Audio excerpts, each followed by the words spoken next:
Let's imagine a friend just appeared with a brand new BMW. After the initial shock and awe, we ask where he got the car, and he answers that it was the product of an explosion in a junkyard. A meteor fell, creating a huge explosion that made all pieces of metal rise high in the sky.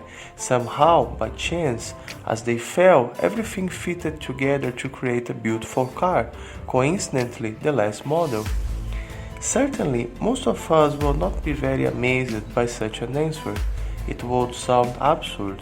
Someone could even be offended, concluding that he is belittling one's intelligence. Similarly, we could imagine if someone would come with a big, beautiful book with illustrations, hardcover and dust jacket and tell that it came out of an explosion in the stationery store. One could consider that there could be a small possibility that all the papers, pens and glues would fly into the air and land exactly in the order to create a book with letters and illustrations. But most will not be very satisfied with this explanation. In both situations, our rational side automatically rejects this kind of explanation, considering it absurd. Even unconsciously, we understand that any type of goods or products must have been produced by someone. There is no case in the registered history of a car appearing out of an explosion in a junkyard, or a book emerging as a result of papers and pens flying in the air. In every case, someone needs to work hard to project and then to manufacture the car, or to write, print and bind the book.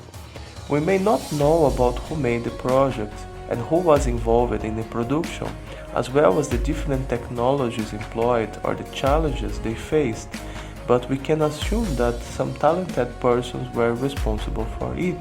Unconsciously, we understand that every creation has a creator. We may not understand who made it or how, but we understand it was made by someone.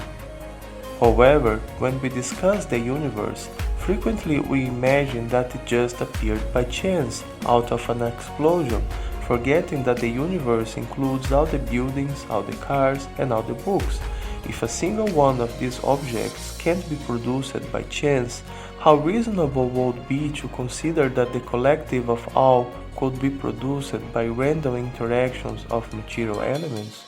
The Big Bang Theory is based on the assumption that all matter once formed a singularity, and unknown forces made it to expand quickly, creating an explosion.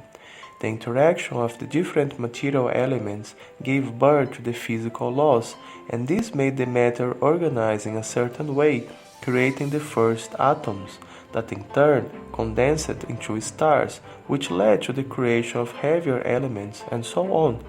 A few billion years later, chance gave birth to self-replicating RNA molecules that by chance found themselves encased in cell membranes, conveniently stocked with different organelles, resulting in the first living organism. Due to chance, these primitive organisms evolved over the course of a few billion years, resulting in complex organisms like cows, elephants, and human beings. While this may sound like a perfectly rational explanation, it's actually not much better than the idea of an explosion in the junkyard resulting in a BMW.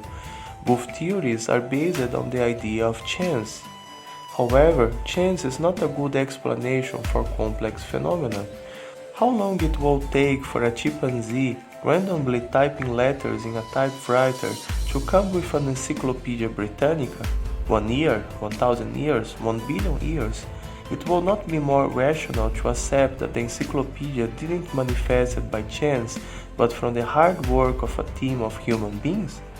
Chance is just a word used when one does not know the cause of something. To save face, one can say that it happened by chance, and a few may believe him, but one that is a little more well informed will see that this is just due to his lack of knowledge. Everything has a cause. The question is to try to understand what the cause is. A rational conclusion is to presume that just as every object in our civilization has a creator, the universe also has a creator. it would be also logical to presume that this creator is more intelligent than us, since his creation is more complex, including even self-replicating intelligent beings capable of questioning their own existence.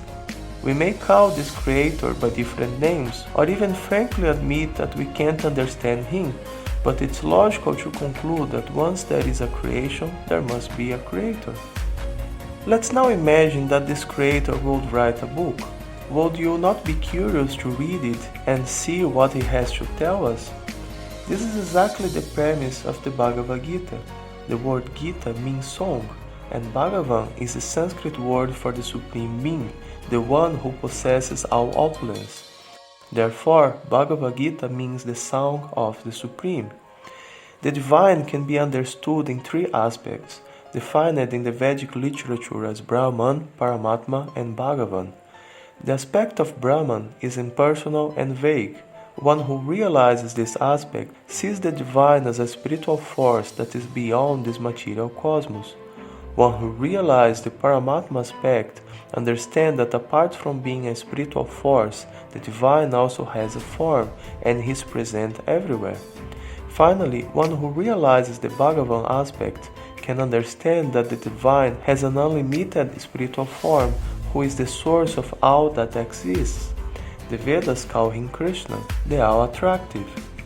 The Bhagavan aspect is defined in the term Supreme Personality of Godhead, used by A.C. Bhaktivedanta Swami Prabhupada in his books.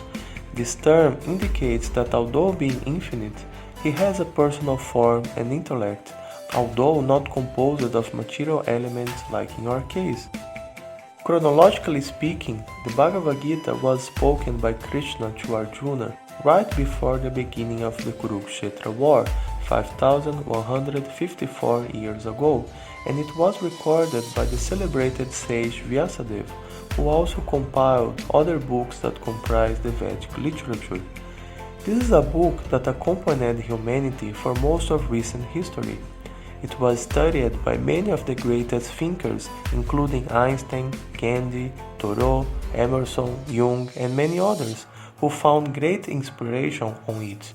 Thoreau, for example, wrote that, "In the morning I bathe my intellect in the stupendous and cosmogonal philosophy of the Bhagavad-Gita, in comparison with which our modern world and its literature seem puny and trivial."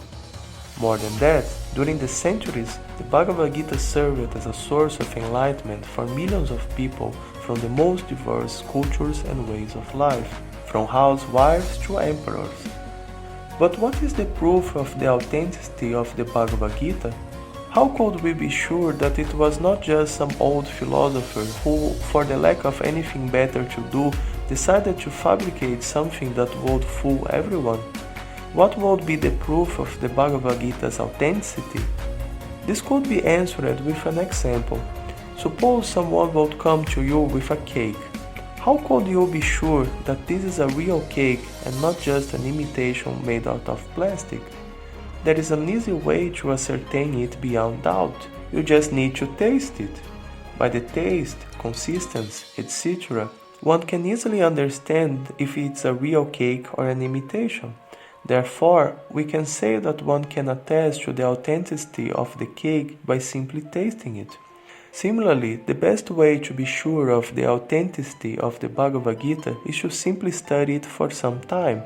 The Bhagavad Gita is such a startling book that it could not have been composed by a human being. It's a book that is not only composed thousands of years ago and is still up to date, bringing answers to problems and issues we face in the modern era, but surprisingly is capable of giving different answers to each person who reads it. This is something very unique in the Bhagavad Gita. Different books serve different people. There are books for physicians, engineers, computer science students, etc. An engineering book will not be very useful for a cardiologist, for example. In the case of the Bhagavad Gita, however, a philosopher will read it and find answers to his life questions. A dentist will read and find answers to his inquiries. A housewife will read and find answers to her doubts, and so on.